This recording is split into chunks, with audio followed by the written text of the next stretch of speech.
Hey, good evening. This is Nicolina Nix, and you're here this evening with us for another episode of Women, Wit, and Wine.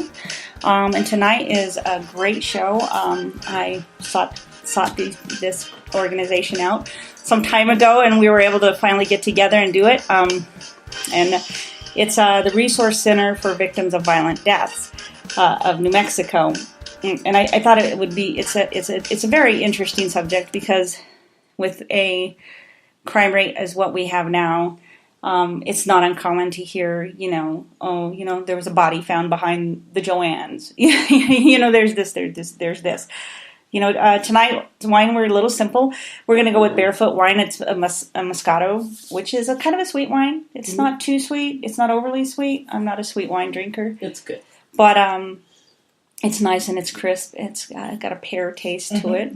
That is nice. So my guests here are Patricia Caristo, the director of New Mexico's Resource Center for Victims of Violent Deaths, and Joan Shirley, and you are a certified victim advisor. Welcome, ladies. Victim advocate. Advocate. I'm sorry. No, I'm reading. I am an advisor. I'm also an advocate. I advise a lot of people. Yes, I advise people all the time. So I found this interesting. I reached out to a lot of organizations, and you guys were actually the only organization that reached back. Oh, that's too bad. And because I was looking to try to fill the year with promoting what's in New Mexico, what support groups, what things are out there for people. And I was really appreciative when I got to go in and I got to meet Pat and sit down and talk to her and while I was looking for a job. Yeah. So here's my question for you, ladies. When did this start? How long has this been in existence? Well, that's not an easy question because it goes back a long time. Joan and my relationship goes back a long time. Relationship with helping what used to be called Survivors of Homicide. Mm-hmm. And that was an organization that Joan was involved with for a long time. Yeah. And they discontinued their program, and I had a different kind of approach to helping victims. I'm a private investigator, and so I was doing unsolved crime cases at no charge to families, and that was how I helped the other organization. And in 2011, Joan and I think we ran into each other. Yes. And we talked about the fact that it was so sad that there was no organization advocating on behalf of victims of homicide anymore. And Joan said, well, why don't we use NIA, my format, and recreate something out of that format. And so that was in 2011, and by January of 2012, we had our 501c3, and we applied for a grant, and so we get a small grant. We're self-funded by some of the work that I do in the investigations agency, and we have some donations, and we have been successful in the last 5 years in that we've laid down a good platform. We've developed a base of people that need help, and we're serving them. Mm-hmm. We've developed a good rapport with the agencies that we work with, and we are the only agency providing such a service, so we found out how needed we were. Well, that's awesome. That is, and you have a lot of people that come to you? Oh, or yes. do you seek them out? No, we do not seek them out. At this point, we go on referral because we always feel like our son was murdered in 1999, and so I can go back to those days and remember I didn't want anybody pursuing me. Right. When I was ready to find help, I found it, or I had other people referring me to agencies. So that's basically how we come in contact with people. So you're mostly word of mouth, and I think that's great. I think that that's an important factor to be, because and I didn't mean to make it sound like you go out seeking people like you're a vulture. Well, no, because I think that's what people would think. It's like it's one of our policies not to contact anybody immediately because they are too hurting and they can't process all of that. But we are referred to them by the police that they come in contact with, the district attorney's office they might come in contact with, the burial facility places that refer to us, and some other agencies. So we don't send out notifications from the newspaper to say we are here. Right. But people do find us. We don't probably serve some people because we don't outreach, but there's a fine line between soliciting at the wrong time and outreaching when a need has been articulated. Mm-hmm. Actually, at this point, we're actually tomorrow going into a collaboration with the 2nd Judicial Bernalillo County District Attorney's Office, and they have a new program called the Victim Services Alliance. And they're bringing people in from the community and agencies to come in and help them. They're totally overwhelmed. Yeah. So they can't cover all the cases. So there are a lot of times when there's more cases for a victim advocate than they can get to. So we're going to now go in and help them cover some of those homicide court hearings so that they don't have to be there. They can go to a trial or they can go to other ones because they're doing all of the homicides. And unfortunately, we're getting close to 100 in Bernalillo County just for this for year. 2017. So it's been a bad year. Yeah. So they're just overwhelmed. So starting tomorrow, we're actually going to have office hours, although I don't think I'll be in the office very much. And Pat will be helping with that, as well as we're thinking about hiring somebody else to help us with that. So I think that's really going to be a really great way, and we probably will increase our clientele just because we'll make contact with people at an earlier stage in the cases. Right.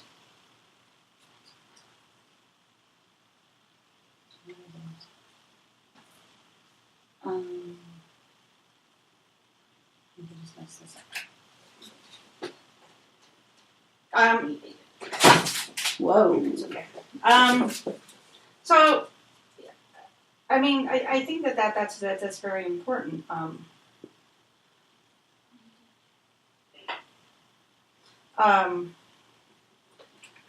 you're going to have office hours. Mm-hmm. I mean, do you think that I'm not be able to do this today. Do you think that the holidays are?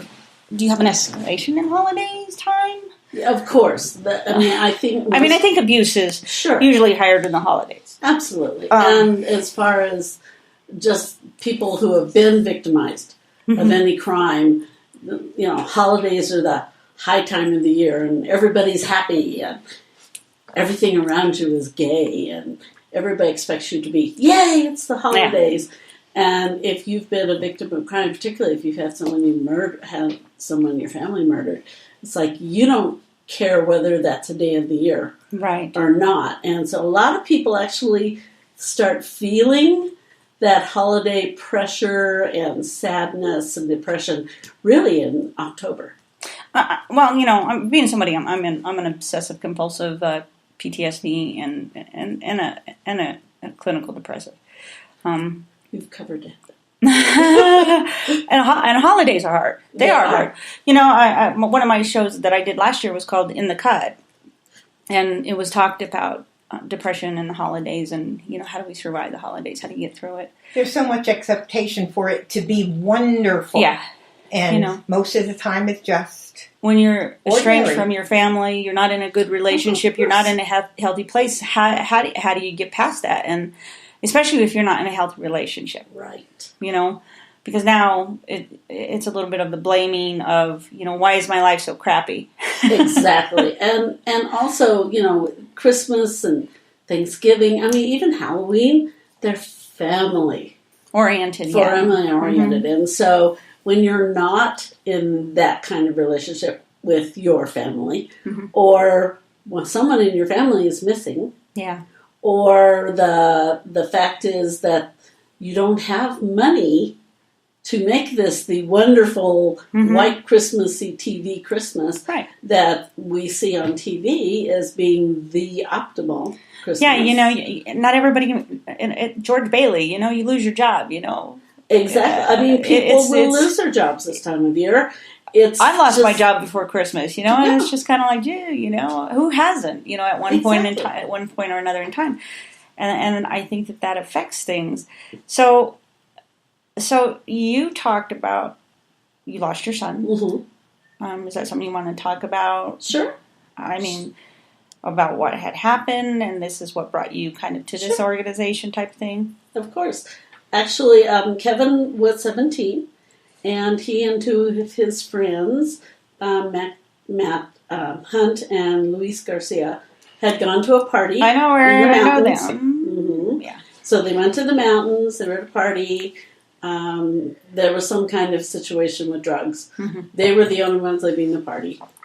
Someone came into a confrontation with them, lost their temper, and killed all three of them. In a neighborhood where supposedly people move, where there isn't crime. It's supposed to be this wonderful, quiet neighborhood, and this just shattered that entire neighborhood. Mm-hmm. So we had 3 witnesses, but they were all young. The young man who killed the boys was the only adult involved. And so he threatened all of the witnesses, Mm-hmm. made them complacent in the crime. Yeah. And basically he had been a Navy SEAL, but had washed out. But they didn't know that. Mm-hmm. So he always went around saying, I'm a Navy SEAL, I could kill you, no one will ever find your body, no one will ever know, you know. And so they believed him. I mean, they were kids. They were 16 and 17, Right. and kids who were already using drugs. Mm-hmm.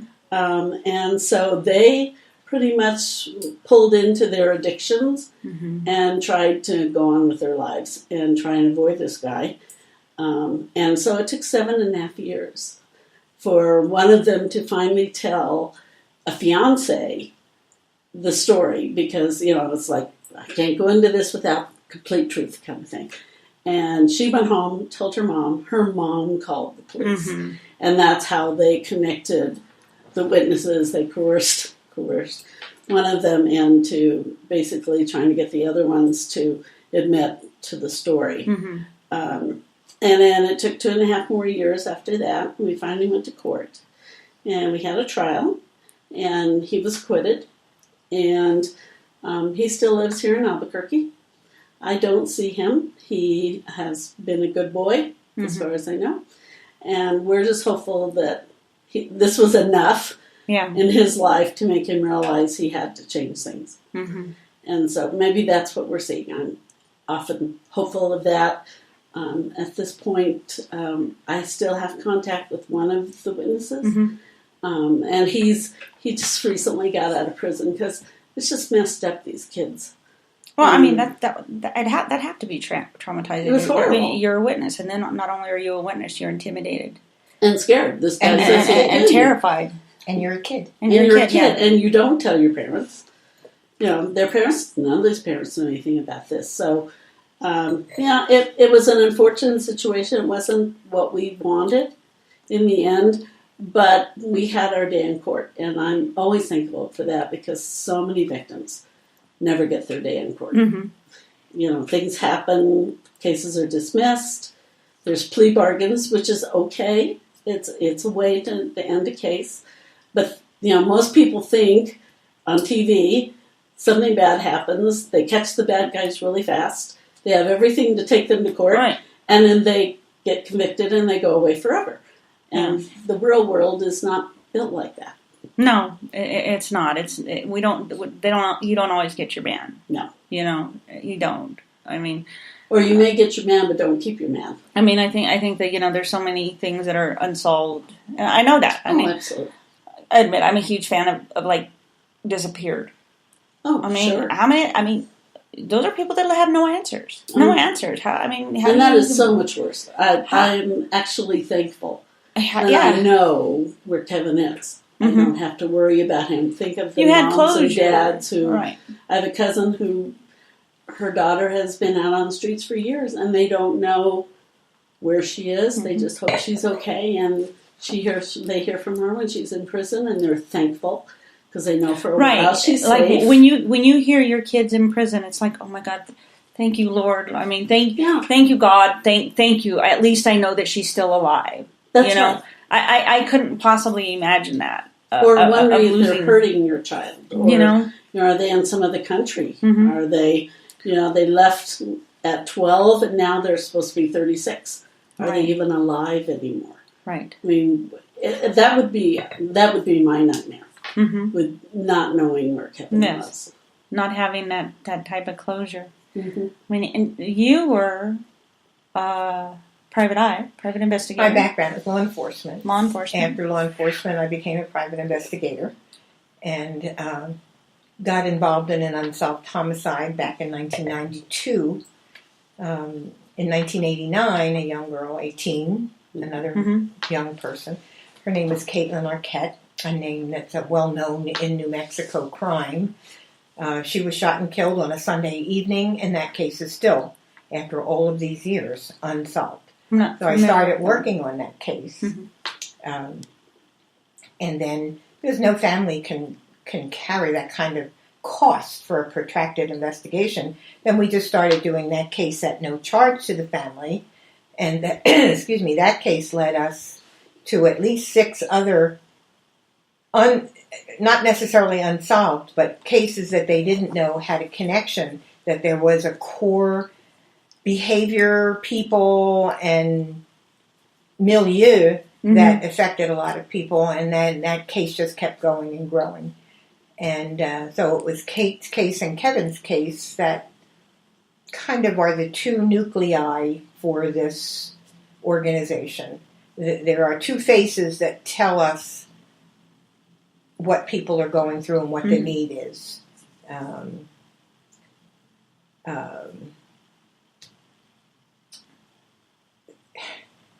It is so complicated to navigate the criminal justice system for people just going through normal crime, property crime, less than serious crime. But when you have been notified in the middle of the night, it always seems in the middle of the night, that your loved one is dead, you are now on a track for court. Whether you feel prepared, ready, anywhere near out of your grieving, but the court system has its own process, and it's either very fast or it's very slow, and both bring their own issues. So, like in criminal instances where they do catch somebody, I would imagine that's very slow. It's a very slow process. Not necessarily. It used to be, at least in this county. The legislature took action almost 2 years ago now against Bernalillo County and said you cannot go years and years anymore. And so now the date is a year from, at least within a year of when the crime occurred, unless something comes up. I mean, there's lots of things that can come up in a case that can delay, but basically the DA's office has to be ready to prosecute at a year, which can be very much to the detriment of the case. Absolutely. Because they're rushing. Right. They're rushing because they have all these dates they have to meet. They have to have all the almost everything done in such a short time period. Right. So you have to cut back on, okay, what is the big stuff we need to clear? Because we can't worry about the little stuff. The little stuff may be what you really need. Yeah, I would think that it's the little stuff that could be that could hold this key to where you need to go, whether it's conviction or not. Something that's interesting about homicide in the most recent years used to be that homicide is not a crime. Murder is the crime. Homicide is the killing of a human being. That's not necessarily a crime. Right. The crime is murder. Murders were solved in a percentage of 90%, because you were usually killed by someone you knew, and often by somebody you loved or loved you. So here is a person who's dead, you see their contacts, you find the motive, and you solve the case.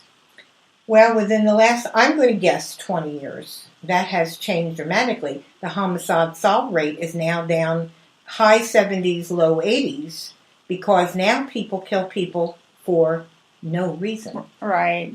I mean, here's my question. I mean, I always have this question because it's just my perception. I think that we are so saturated with the media, 24/7, that now you have this concept of, like the school shootings, like the mass school shootings. Absolutely.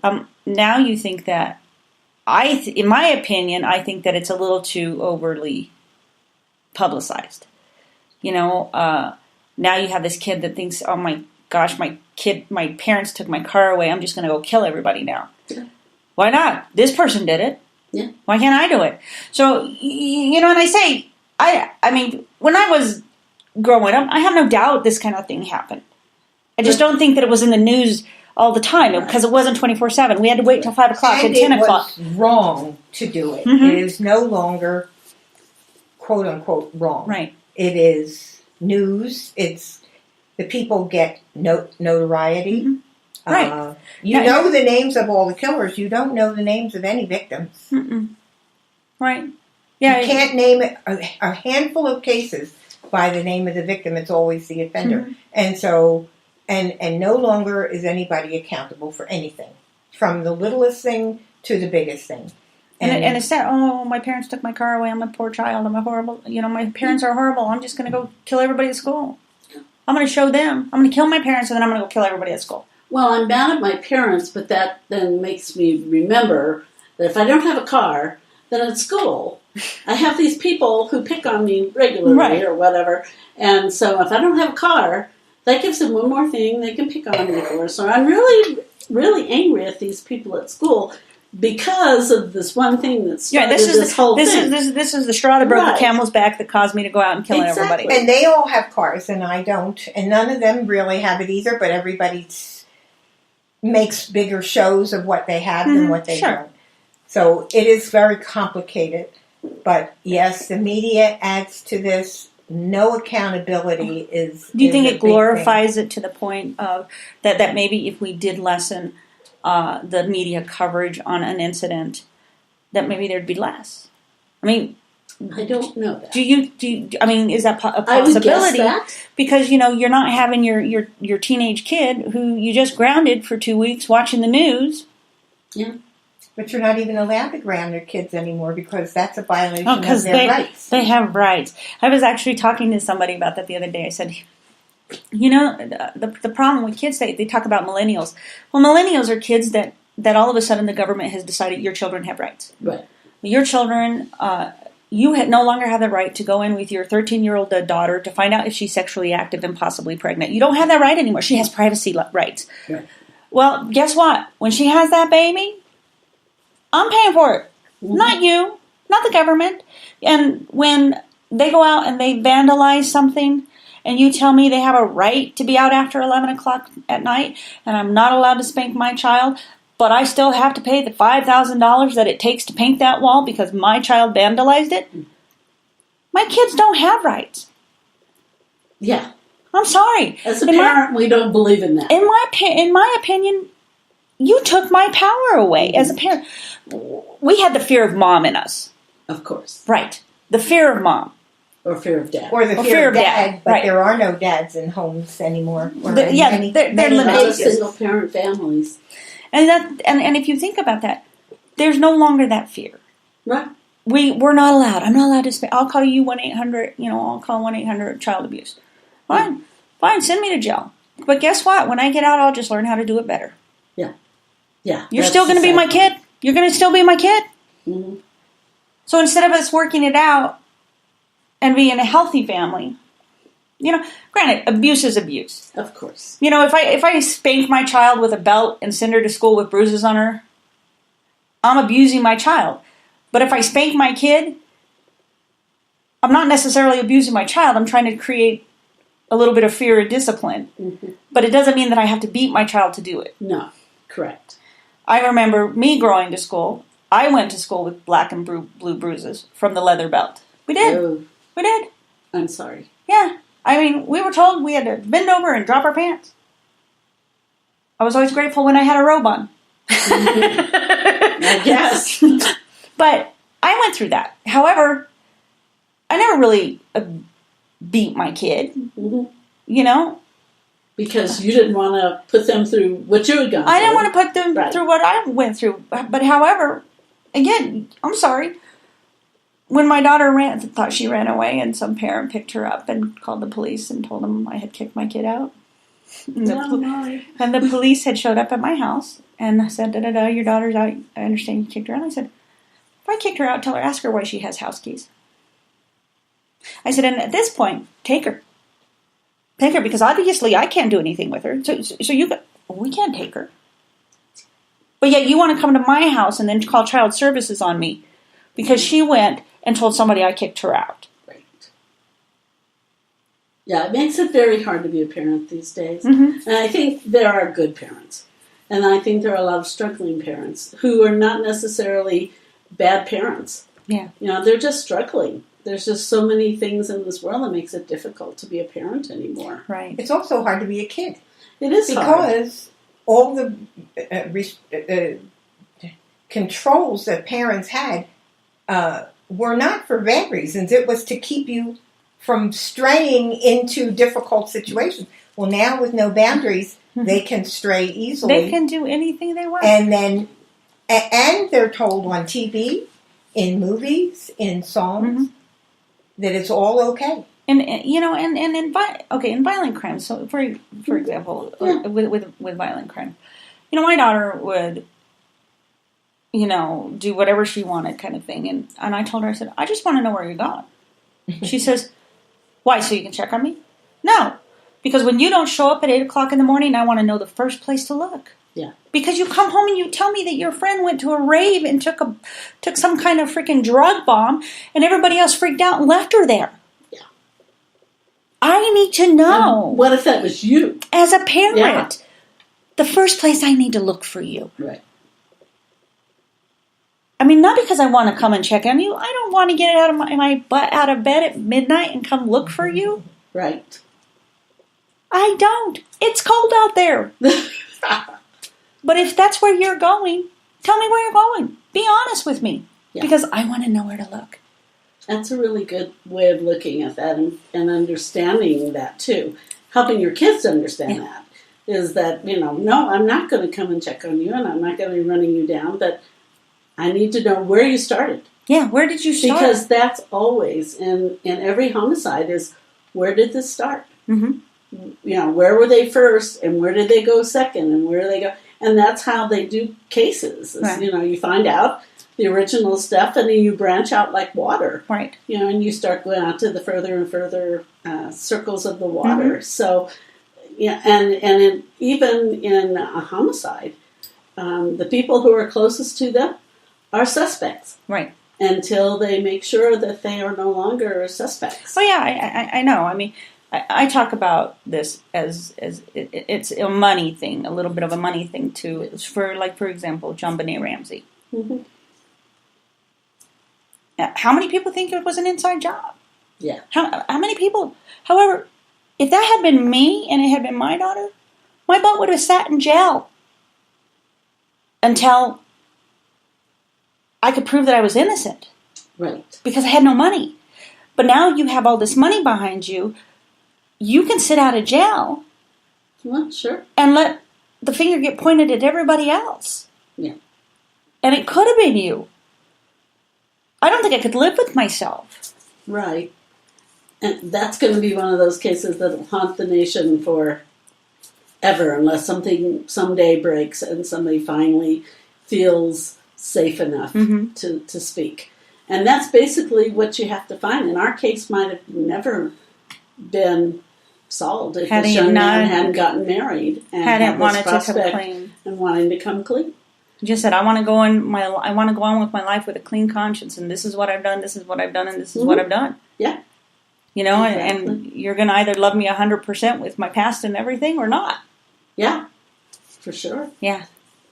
And so, I mean, it's sad. It breaks my heart to watch the news. I don't watch the news. I am one of these people. I don't watch the news because there's so much negativity in the news that I just find it overwhelming and tragic. Well, I think a lot of people do, and I think not that it's the media's fault, but the fact that there is so much violence. There's so many things that people are being hurt. You start feeling from watching the news or hearing the news. I'm an empath, so that's even worse. that the impact of this upon me is imminent.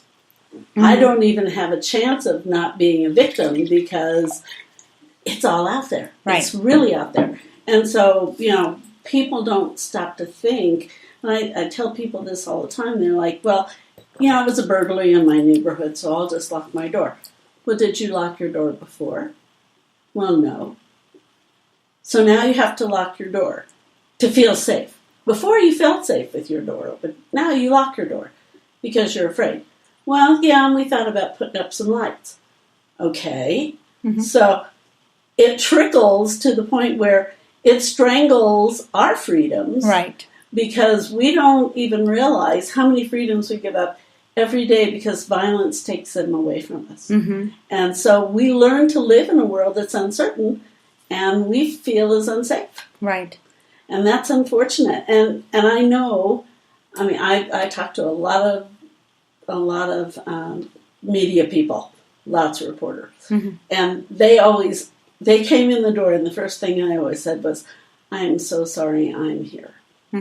Because I really, really don't want to be here. Right. I really don't want to be the person that has to go around knocking on the doors. This is my job. This is what my boss says I have to do. And if I don't want to do this, there's other people who will do it. Right. And so you have to learn to harden your ability. But I can tell you there are a lot of people out there who really, really don't want to have to report on this stuff. It is just the job. Right. The media has become something that we depend on. Your phone pings, you look it up to see if it's something bad. It's an Amber Alert. Or an Amber Alert, or your kid needs you, or something. And you're always thankful. It's like, oh, it's just junk. Scam, whatever.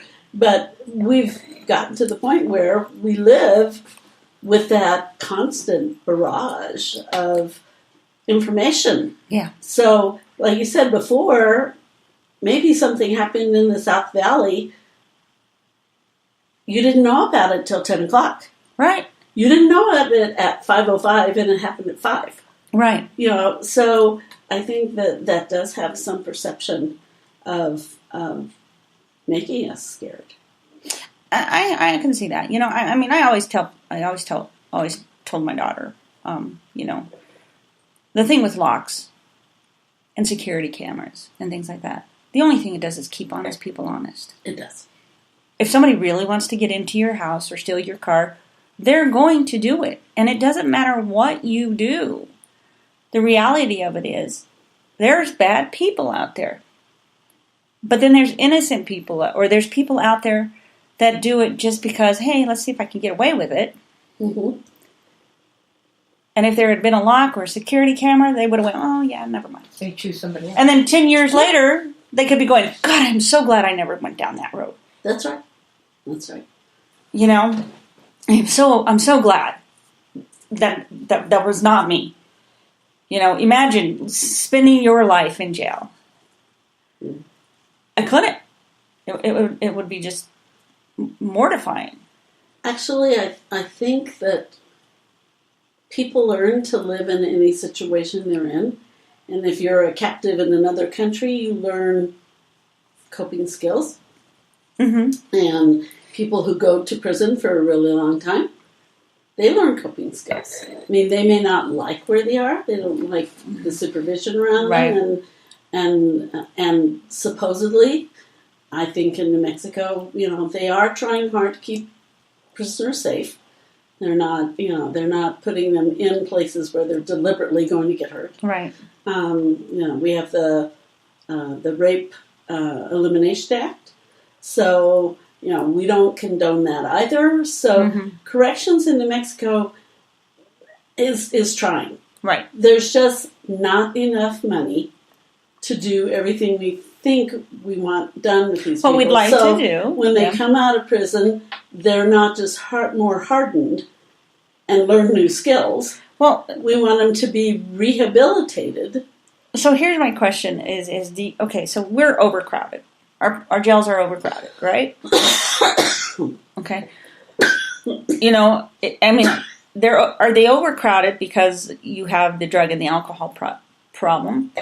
And does the overcrowding because of drug and alcohol cause limited space and the possibility of somebody slipping through the crack that really should be in there? It's a combination of multiple factors. Mm-hmm. Some of it's political. What do you ask of your politicians? Get these people off the street. What do they want you to do now with homeless people? They don't want them out there. They're annoying me. Get rid of them. So they tried to make homelessness a crime instead of trying to address it in another way. Then they do try to address it another way. Have the 311 number, but that's not working either. There is no easy answer. Do you put somebody in jail the first time they get caught so that they learn and not do it again?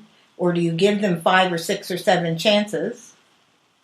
Or, so it is not so easy. And a few years ago, when they realized the drug trafficking was such a problem, they tried to go with, well, let's eliminate the problem by eliminating users, therefore the sellers would go away. And so that was an approach for a while, and that didn't work. So people, as far back in history, have been trying to identify how to protect their community. In the olden times, they marked people with tattoos. Right. As a way to show you were a criminal, and this is the type of crime you did. They cut your hand off, cut your tongue out, as a way for society to say these are obviously the bad guys, and that didn't work. And then you'll notice the difference in the terms of the facilities that we use. We either have the House of Correction or we have the Rehabilitation Center. You can tell when the period of time was when they were built based on the political and social implications at the time. House of Correction, put them in there, lock them up, and make them afraid to do more crime. Or the Rehabilitation Center, well, we want to go take them in and rehabilitate them. It's a political and social point of view. And our facility in Albuquerque, where I come from, that facility was a prison. And it was bread and water and high walls. But in New Mexico, it's called another term. It's called a penitentiary. The origin of that word was if they went in to think about what they did, they would then realize they're wrong. So you couldn't work. They weren't allowed to work because that was violating that prison mentality. So what do you do for 8, 10, 12, 16 hours a day? They weren't thinking of being penitent. So the majority of approaches have not worked because we don't know. What do you do when you have a child in our age, right? You got a spanking or more. Right. Now, you get you take away their iPhone and they might kill you. So we as a society do not know what to do with our children or with people who violate rules. And now, because of drugs and because of a lack of sense of responsibility toward the other people, we now have more crime than we can deal with. Yeah. So the logical thing, to get back to your first question, and I'm sorry to take so long. No, please, no, this is fine. Put him in jail. Well, we can't build enough jails. And we can't get enough prison guards. And prison guards get paid very little money. Why should they do a good job? Why should they be locked? They're locked behind the same doors as the prisoners are. Well, sure, for minimum wage. You think about that. I'm here doing a job. I'm working for a low wage. You're a drug lord. You want to bribe me? I'll let anything slip by. But now you've got a corrupt guard because he can't make ends meet, and he's got a great offer. And that's the drug trade and the money trade has affected everything. Here, another question is now, I think, I was watching a documentary the other day, and it was about, the criminals and the criminally insane. Do we have insane asylums anymore? I think most of them are closed, aren't they? No. So we don't have this anymore. We now have mixed the insane with criminals. Unless they're seriously, in New Mexico, we have the unit in Las Vegas. Las Vegas, where they have beds for someone who really is mentally ill. What is it, a high security hospital, or is it just a hospital? I can't answer It is a that. combination. It goes back to the same thing we said about criminals. It has a point of view, and it is always well-meaning. People, law enforcement, as a law enforcement officer, if someone said this person, even a family member, this person was a danger to themselves or others, we could then lock them up in a 3-day hold for evaluation. Right. That usually could de-escalate a situation and address. However, 20 years ago, and I'm wrong on my dates, but I'm trying to remember my experience, you no longer can do that because you were violating that person's rights.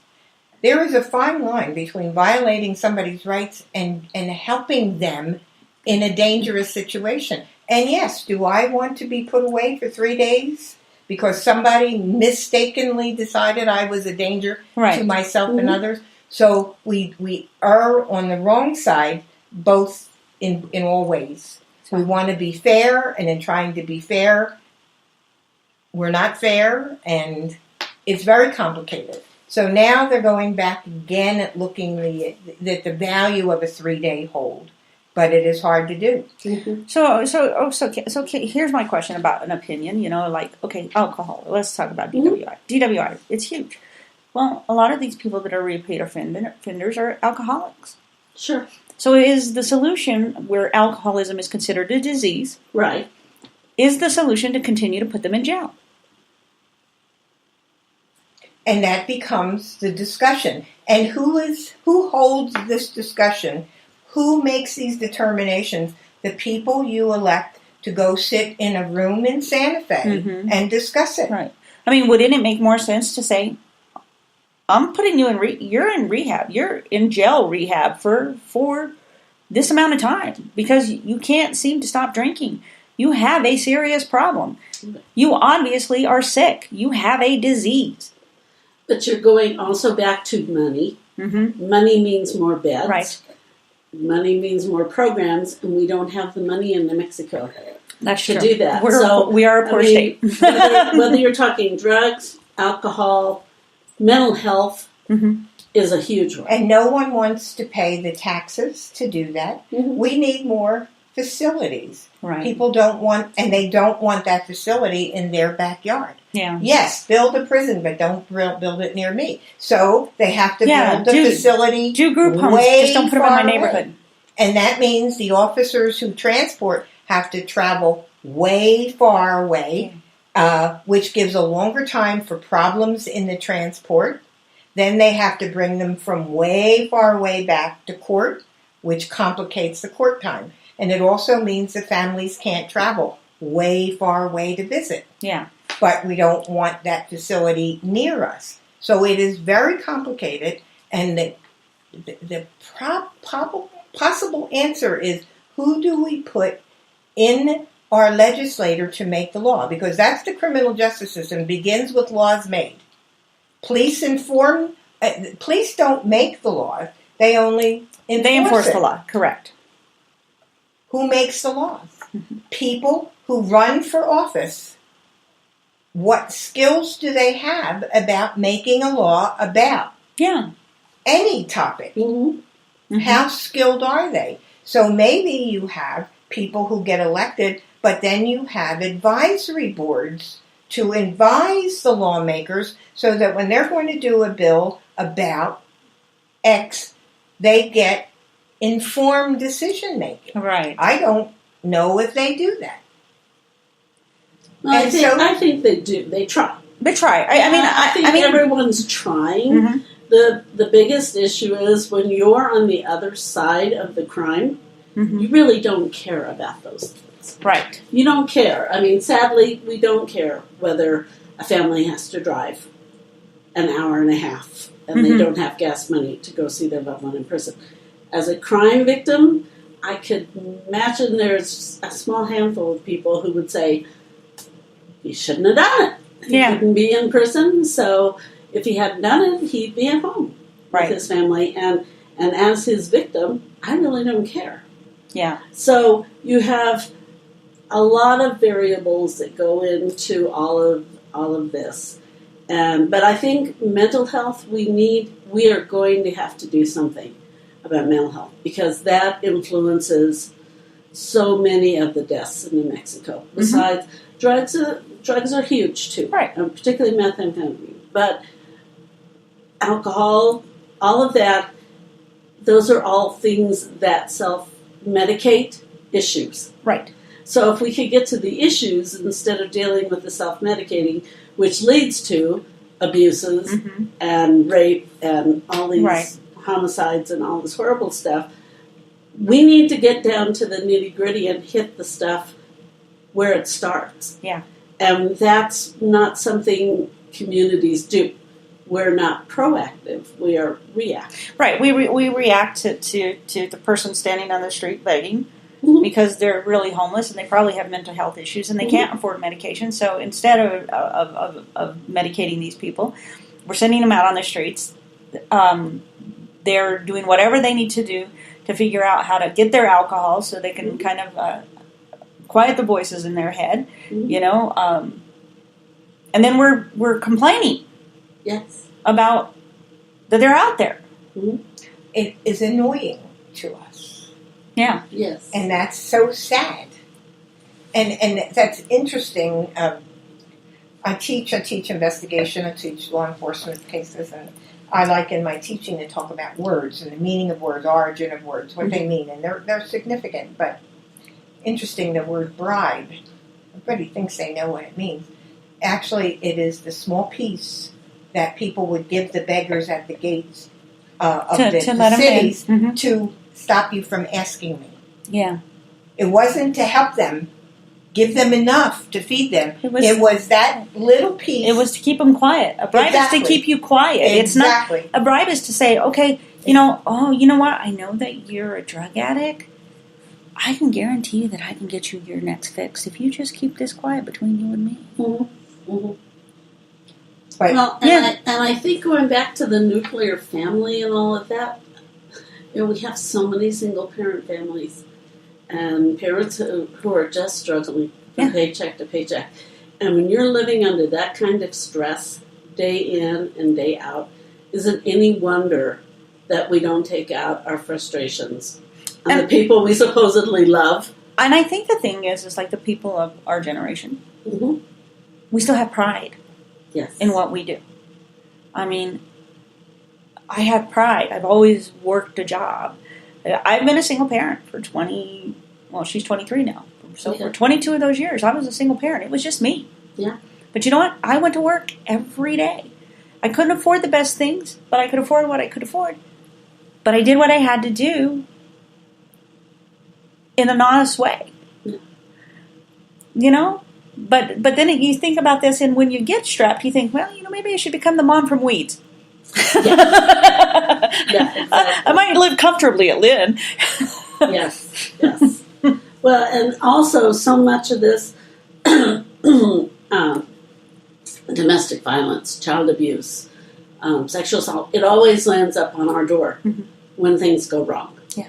You know, so people always say, you know, well, why are you, you know, on a team that's involved with domestic violence and sexual assault? Because I want to stop those crimes before they go wrong and the person ends up dead. Have you heard about the documentary they made called The Deadly Link? Mm-hmm.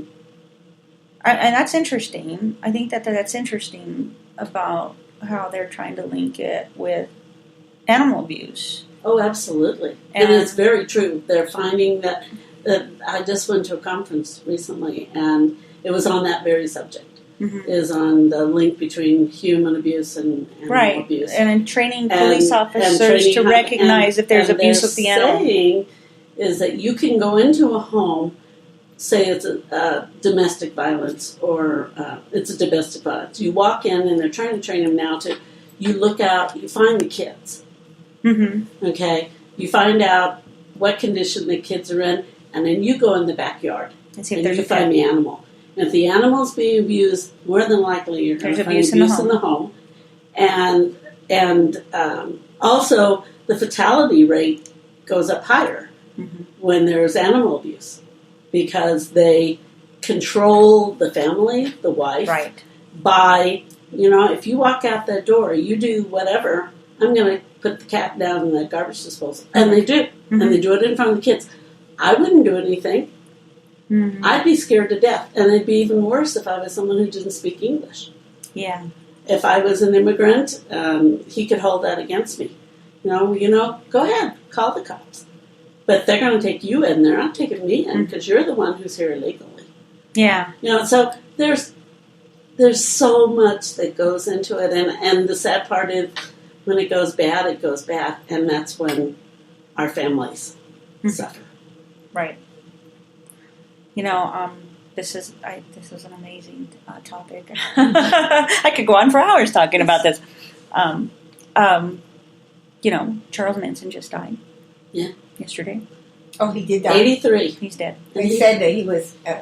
He was critical, and then it was announced that he died. He died yesterday. So that was a violent crime. I mean, it was one that made history, and I think that in a lot of instances you could say you can compare all of this to it because it just is. It was not unusual. It just got coverage. Yeah.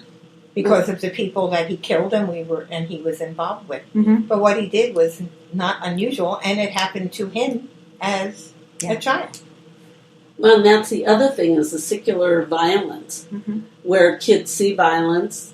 Violence begets violence. Violence begets violence. And so you see dad hurt your mom.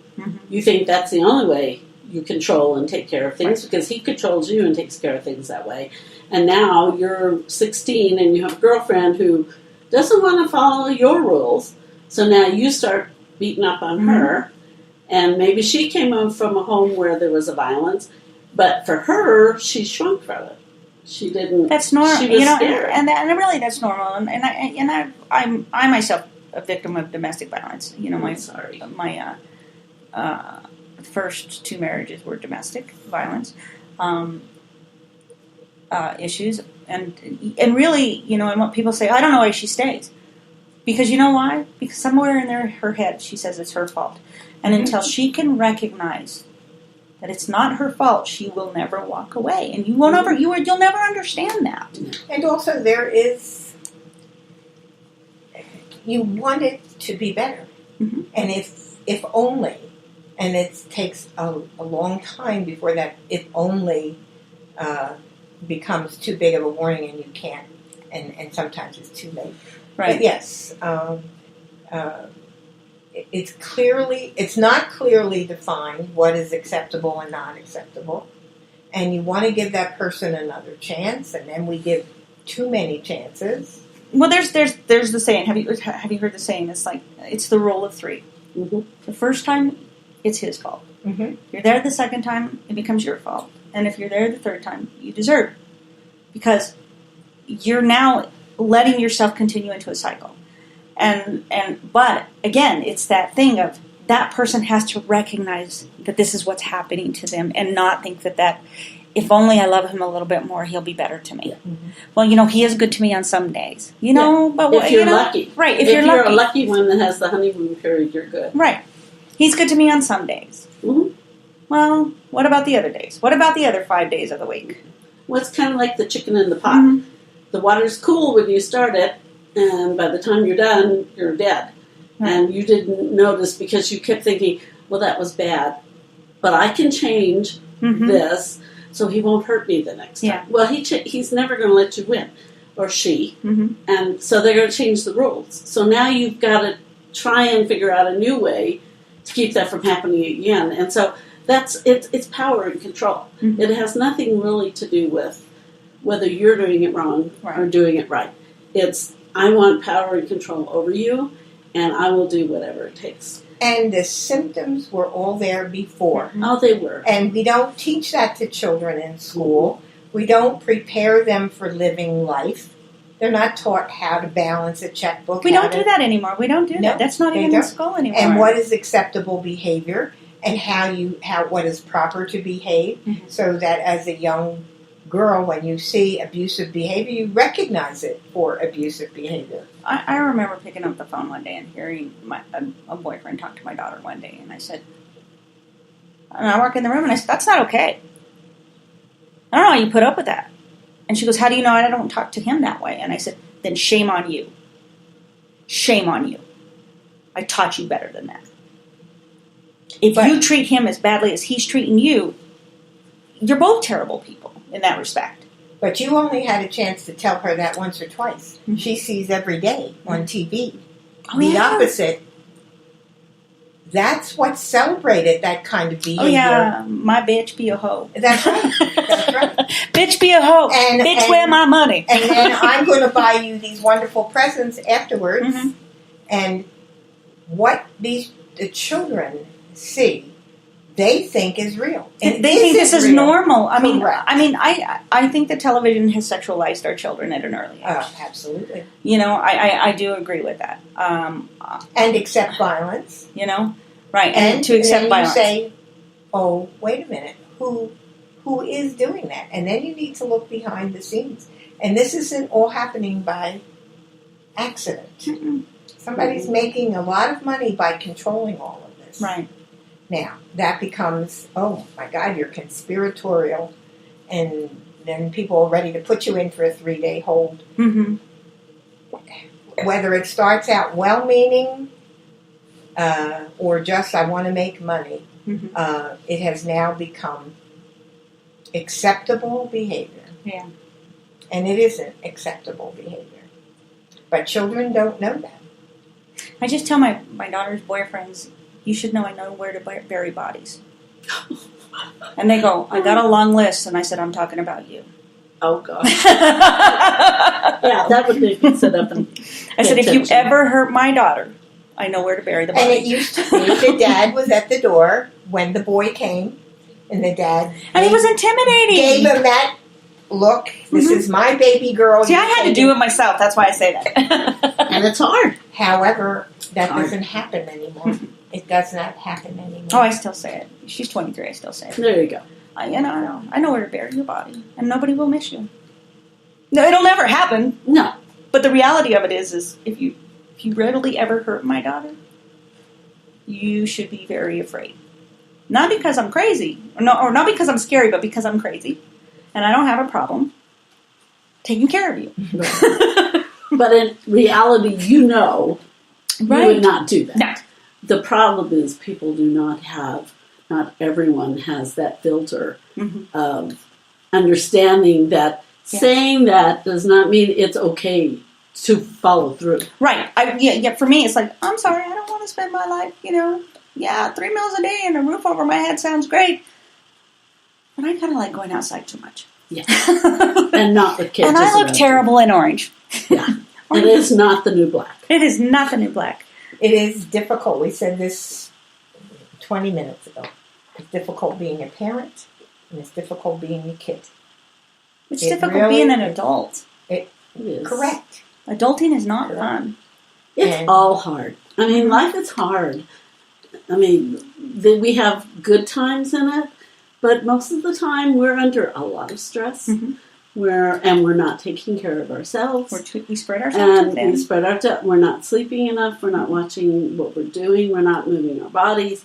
We're just not taking care of ourselves.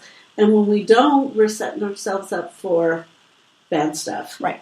And if we unfortunately have trauma in our background, that might take over. Right. Because we are at the end of that rope where there's not another grip. Mm-hmm. And so what do we go for? We go with what we know. Yeah. And we pick on people we know because we think they will still love us. We pick on the weak because Because Well, it's easier. It's easier because you shape their mind to think that this is a form of love. Mm-hmm. Mm-hmm.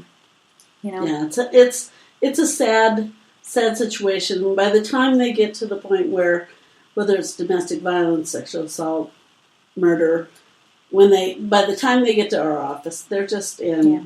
It's a terrible world that they live in, and there are just so many manifestations and so many losses after just the initial murder. That's just like the tip of the iceberg, right? Of the continual losses. And the reason we're here is so that we can minimize as much of those losses. We may not be able to change the financial situation. We can write letters to help them try and get help. Right. We can hold their hands when they don't know what else to do. We're a phone call when they need someone to explain the criminal justice system. Where, we do support groups. We do referrals. Mm-hmm. We do a lot of referrals because we can't cover everything. So there are people who are very good at things. We're going to send people there. Yeah. So most of the time we're a hand to hold, a smile on the end of the phone, reassurance, and letting them know they're okay. And most people don't feel okay. So we're just there to hold them up. And Pat's in the office most of the time. She gets most of the phone calls. Right. And I really admire that because she works hard. She works very hard. I see that. I was in your office. It was awesome. So, where are you guys going from here? We'll wrap up here. Where do you go from here? What do you have upcoming events? Do you have events coming up? Yeah. Well, in December, this is our 6th annual Snowflake Memorial. Mm-hmm. People in grief don't celebrate holidays. Right. But they do want to remember their loved ones. So I don't remember how we decided on the snowflake theme, but it's the idea that every snowflake is unique. Mm-hmm. Every loved one is unique. So that's why we call it. So it's December 13th, and it's from 6 p.m. to 8 p.m. We have it in our building. And we celebrate the life of those that have gone by allowing people to sit together for dinner and talk about their loved one. Because in the real world, you can't talk about your loved one because people don't want to be upset. And they don't want you to be upset. So here they can tell that story for the 27th time, mm-hmm. and people listen. But we help them celebrate, remember with candles, and Joan has wonderful readings that they do. They take their lighted snowflake home with them, and they feel that for at least 4 hours, 2 hours, it was a positive. It's sad, and there's always tears. But it's healing. I mean, I'm like a life coach. Huh? I'm a life coach, and I just got certified. So, but one of the things I talk to people is you have to give yourself permission to be in this place, mm-hmm. and it's okay to be in this place. You just don't have to unpack and live there. Exactly. And like in dealing with depression and obsessive compulsive disorder, we tend to unpack and live there. Mm-hmm. We do. Exactly. And then we're lost, and we're in a black hole. And put more into our suitcase. Right, and we keep letting people give us more stuff to put into our suitcase. And then, like, when people go, I can't believe you haven't moved on. Right. Well, when you suffer from obsessive compulsive disorder, it's a bad movie that plays over and over and over and over and over and over and over in your head. Mm-hmm. It doesn't go away. It's not just something that I can flip a switch at night and it goes away. It means that at 3 o'clock in the morning, let's talk about this. Yes, exactly. I don't think we're finished. You're not finished. And then you're a basket case for the rest of the day. Exactly. And then, something comes on and, whatever it is, whether it's a breakup, it's a tragic event, something reminds you of this moment in your life, mm-hmm. and you're like, oh my God, and you're just all of a sudden, you're back in this bad movie. You are. That trigger just takes you right back to the smells, the sounds, mm-hmm. the sights, right. the trauma, the fear, mm-hmm. Whatever, whether you felt impotent, whether you were scared, right. whatever that is. And with grief, it's no different. all of these things all intertwine. Yes. You have the depression, you can have the OCD, you can have, people have all kinds of stuff. And then you add, for us, a trauma like having your family member murdered by violence, senselessly, deliberately taken from you. That's hard. And whether you have closure or you don't have closure, it's still hard. Yeah. I mean, when you don't have closure, it's horrible. Nobody gets closure. But right. when you at least have... We move forward. We use the term resolution. Yes. You can come to a resolution, point, you're right. because closure is... Families will shut down on you if you dare... Not you. No. The word closure is used to them. Because you should never not close out the fact that you had someone that you loved in your life. Right. They're just not here anymore. But people don't allow you to say, oh, it was Kevin's birthday today. You know that it was Kevin's birthday. You want to celebrate. But oh my God, I can't believe it. You want to celebrate on a day that, exactly. and that you've lost him. And instead of saying, yeah, but I'm celebrating the fact that I had such an amazing person in my life and I'm blessed. Exactly. So who are you to tell me that I can't celebrate this person's birthday? I can't people celebrate are this afraid moment. to ask you about that. Same way if you lost your husband. When it's your anniversary, you know it's your anniversary. But we don't know how to help people. I don't mean our organization. We as citizens. We as individuals. Know whether to say, oh, I'm so sorry, or I don't want to say anything. We don't know how to deal with any of We this. got to learn to say, so what was your favorite anniversary? Of Kevin's? No, just in general. What was your favorite anniversary? Like, for example, what was the favorite birthday present you gave him? Instead of talking about something like that, instead of saying, "Oh, I'm sorry, it's his birthday. This must be hard for you." Why can't we start saying, "So, what was the biggest birthday that he ever had that you remember that brings so much joy to your life?" Joan has a wonderful question when we have the groups and where do you start? How do you begin? And Joan has a wonderful question, and she'll say, "What color was his Joan? eyes. Henry's eyes?" Or like, and then the person will say, "Well, he had brown eyes, and they sparkled when he." Right. And then you go beyond that. But if you say, "Tell me about who killed him," well, we're shut down. Yeah, you know, sure. Except if they're in that point, then they do need to talk about that. But Joan has a wonderful way of making you remember who you loved and why not here. I seem to feel I have to give you permission to feel bad. Most of our people say, "I'm upset." You should be upset.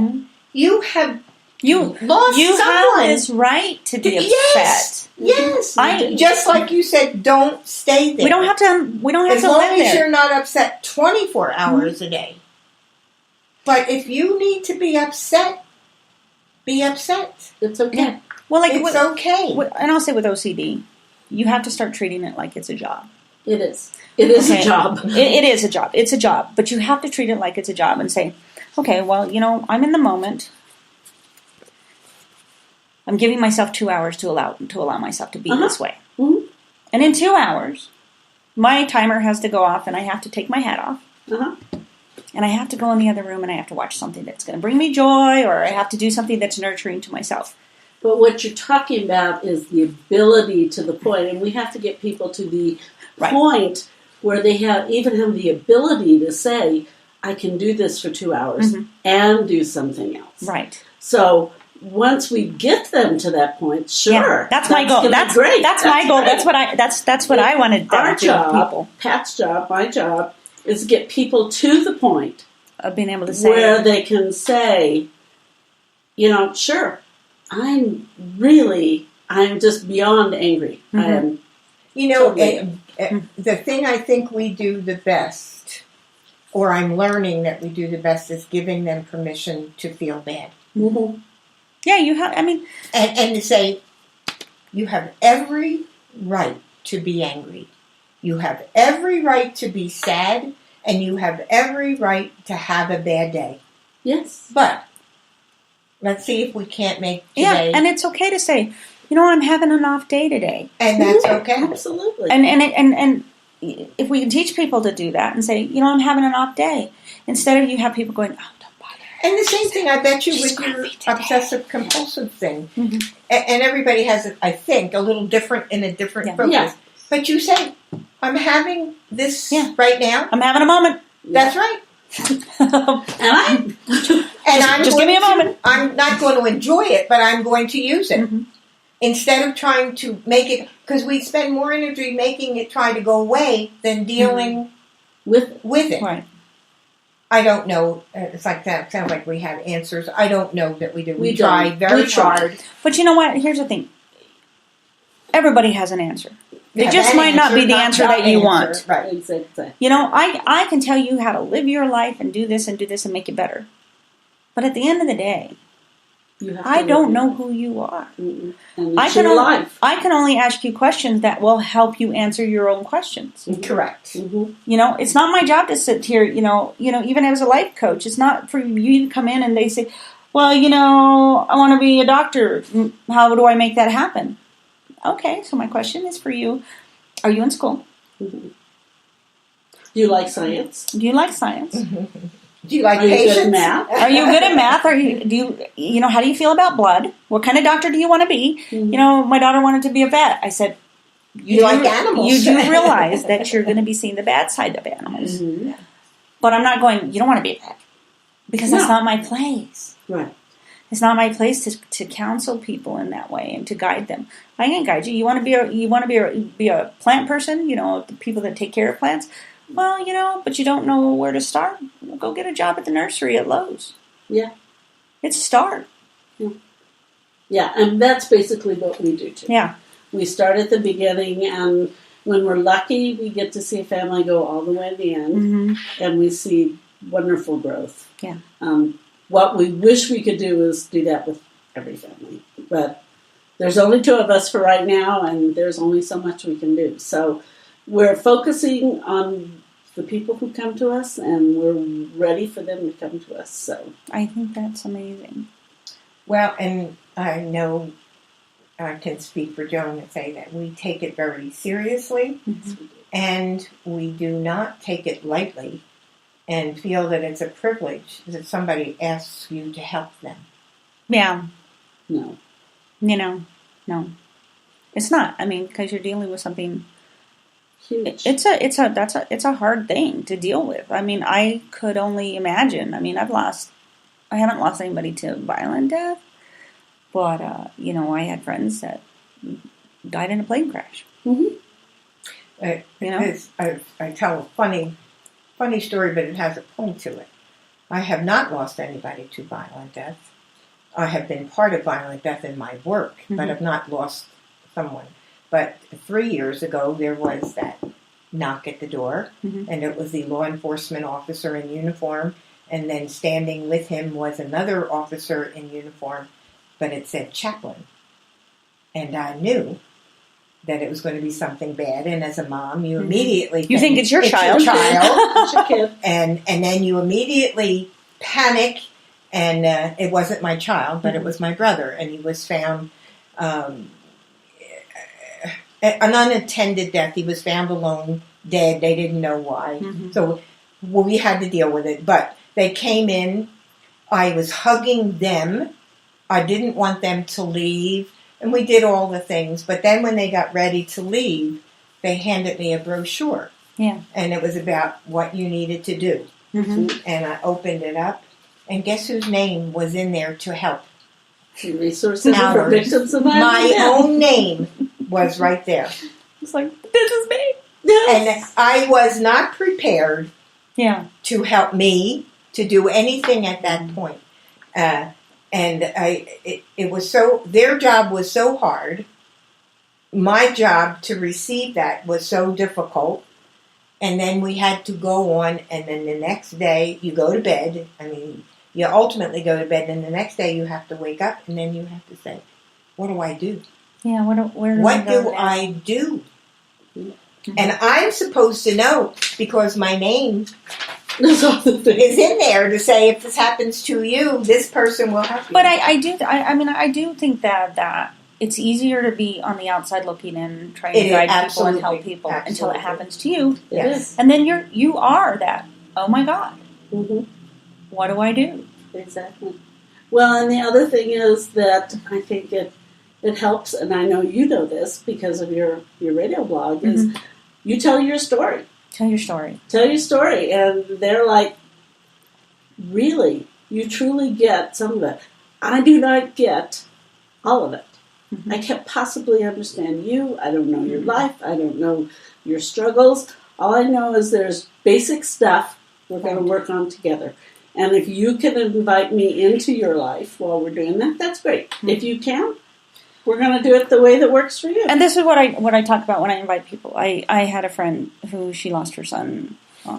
We have word names for you lose a spouse, you're a widow or a widower. You lose your parent, you're an orphan.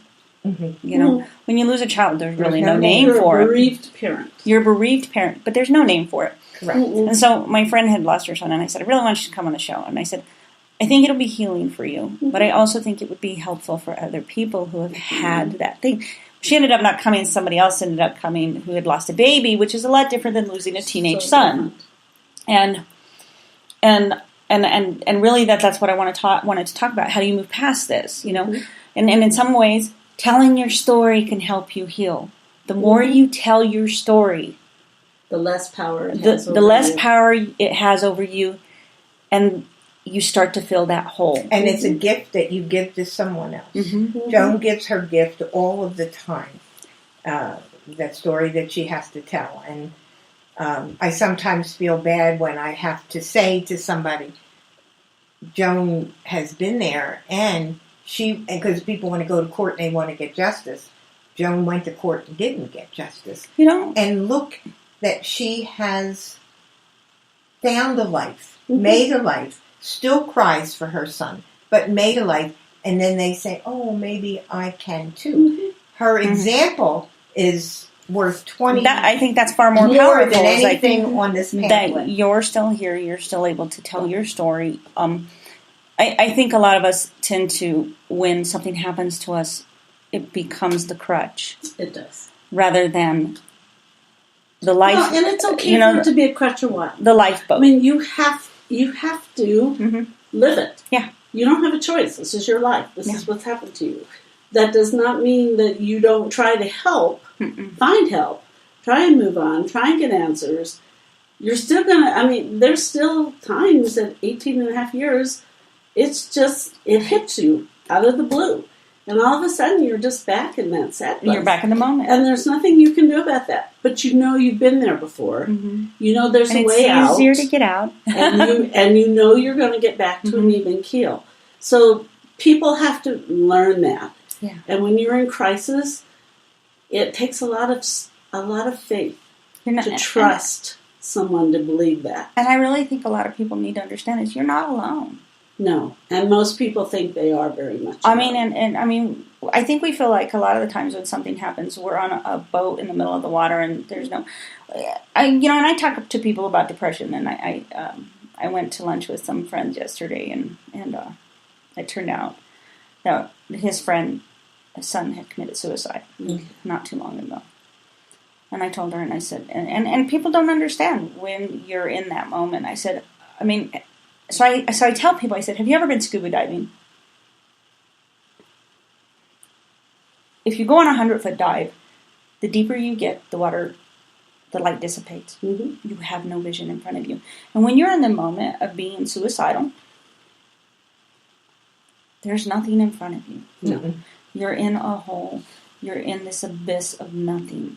I said, and every fiber in your body is burning. You're in extreme pain, mentally, emotionally, and physically. Doesn't matter, everything.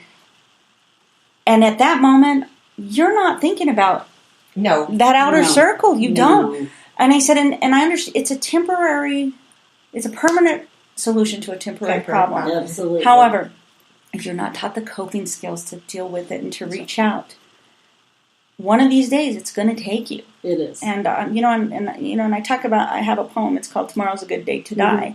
It talks about depression, and it's really like you remember Mary Shelley's book called Gothic? Yeah. She wrote Gothic. Mm-hmm. And in the picture, you have the woman that's laying on the bed, and you have the imp. That's depression. That is the best description of depression I talk to people about. This is what depression looks like. It sits on your chest, and it waits for you to stop breathing. Mm-hmm. It does. It does. It says, and every day, it says, it's okay. Let go. Let go. So if you can every night when you go to bed say, tomorrow's a good day to die, it means that you've made it through another day. Because in the morning you wake up and you're okay. And it's not going to be today. And it's not today. It didn't happen today. Or didn't happen yesterday. I made it another day. I'm a success. I'm powerful. But it doesn't mean that by the time I lay my head on that pillow at night, that thought isn't there again. Right. Because it is. It's always there. It never goes away. And it's dark. And it never goes away. And I did a show last year called In the Cut, and it was about depression. And it turned out my guest, her sister, had committed suicide. And when she left, she says, "You've helped me so much." Mm-hmm. Because there's so many unanswered questions. Mm-hmm. And it is about, you have to hear the person who's been in the moment. Mm-hmm. Mm-hmm. Because if you've never been in the moment, you don't know. Nobody will ever understand the pain that you go through. Like losing a child, like losing a husband, like losing a sibling, anybody. Mm-hmm. If you've never been there, you'll never know. No. And like you're saying, when you're in this, you can't see. The person over here can see that the light switch is right there, mm-hmm. but mm-hmm. you can't. No, and you're in pain. You can't. And then they say, "How can the light?" But they didn't know that it was there. And it's such a tragic thing. Suicide. I don't know which is worse. I really don't know which is worse. Suicide or taking it from somebody else. I think you can almost feel the anger. I don't know. It's hard.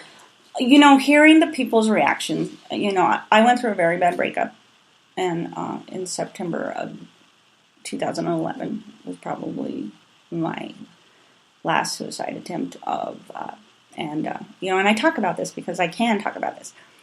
I wasn't thinking. I got up and I took my daughter to school, and then I came home to end it because I was just done. Mm-hmm. I was in pain, and then I didn't want to do it anymore. And it took two people, which was my boss, who came in, took me to the hospital. She said, "I don't know what happened to you." She says, "When I met you, you're this confident, vibrant woman. Mm-hmm. And I don't want to abandon you. But you're dying in front of me." And it's like, I know that. And I get emotional when I talk about it. Well, of course. And the other one was my daughter coming in, and she goes, "I can't believe you did that to me. Mm-hmm. I cannot believe you did that to me. You took me to school thinking everything was fine." And Dawn picks me up to tell me, "You're at the hospital," but she wouldn't tell me why you were at the hospital. Mm. And that was a big awakening for me, because for me, I've dealt with suicide mm-hmm. ideation since the age of 13. Oh, long time. It was a long time. And which kind of prompted me to do the life coach thing and the OCD thing. And finally, after that event, I was fully diagnosed which gave me a better understanding as to why. Why? Yeah. Because again, it's that bad movie. What did I do wrong? And it's all my fault. And the counselor who handed it to me said, "I'm going to give you this box, but it's my box of bullshit." And when I reach for it, he goes, "Why are you taking my box of bullshit?" Right. Mm-hmm. And that was an awakening for me as an OCD person. I am. Mm-hmm. I was that personality yes. mm-hmm. that you'll let the other person lets you take the blame. Mm-hmm. And as long as you're willing to. And you're taking it. And I'm holding it for you. I'm holding it, and I'm like, just please love me. You know? That's what's happened when you're married to an alcoholic. You become as sick as they do. Mm-hmm. And I went to AA, and I thought they were going to tell me all about how to help him. Mm-hmm. No. They told you all about how to help you, not be. And something you said that made me want to remember that. And then you think, oh, yeah, when they don't drink, everything will be okay. No. The alcohol was just, all the problems were still there. just without the alcohol. Yeah. Which, what he never gave up the alcohol. Right. But AA is a good program in that you blame everything on the other person and then you forget to own some of your own stuff. But it's hard. It really is hard. All of this is hard. It is. I mean, life is hard. Events like this are hard. I'm so glad you shared your story with me. I think it's amazing. We enjoyed talking to you. I love so it's good to learn about new people and also about other people's struggles because we really do become very insulated. We think, I have the biggest problem in the world. We do. And therefore, I am struggling. If we would take more time to think about other people and listen to what's going on in their lives, then that really does lessen your burden.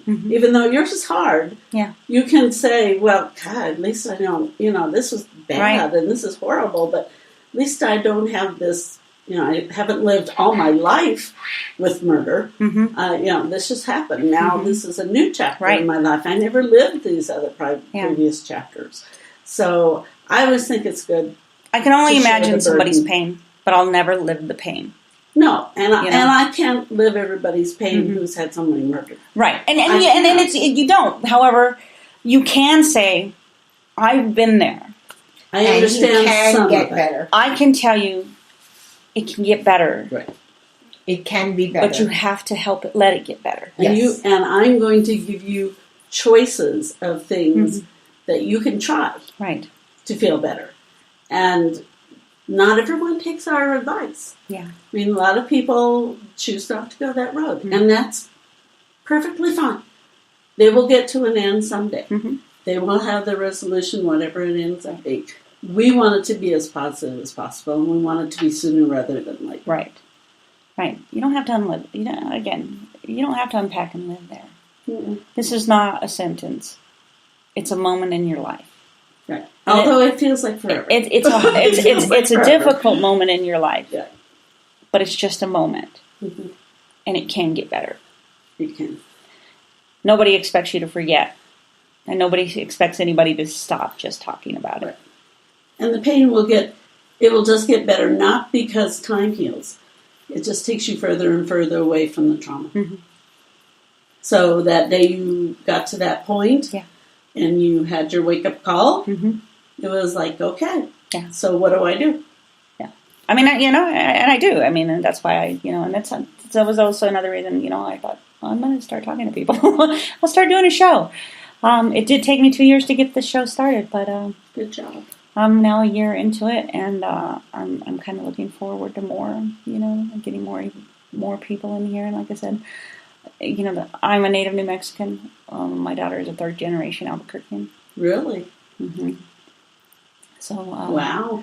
Yeah. You're truly a New Mexico family. I am a New Mexican family, yes, which is kind of rare. My mom still lives here. She lives 2 miles away from here, and my youngest was born. We were all born in Albuquerque, but it's a good town, and there's a lot to offer people. Sure. You just have to be able to ask for it. And look for it. I always tell my daughter the answer is always no if you don't ask. That's right. So if you don't seek it out, you're never going to get better. But my joke on this, we're going to end this with a joke. I thank you guys for coming out tonight and sharing this with me. My joke on this is, how many psychiatrists does it take to change a light bulb? Only one, but the light bulb has to want to change. Has to want. There you go. So true. Which is true, and that's the reality. We have to want help. So, right. But again, thank you for inviting us. Thank you for coming out. Thank you for sharing. Very enjoyable. Thank you. Thank you so much.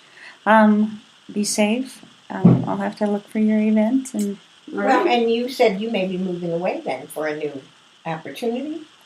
No, with Hertz, I'll still be here. I'm sorry, I misunderstood. I thought she said she could. Yes, I have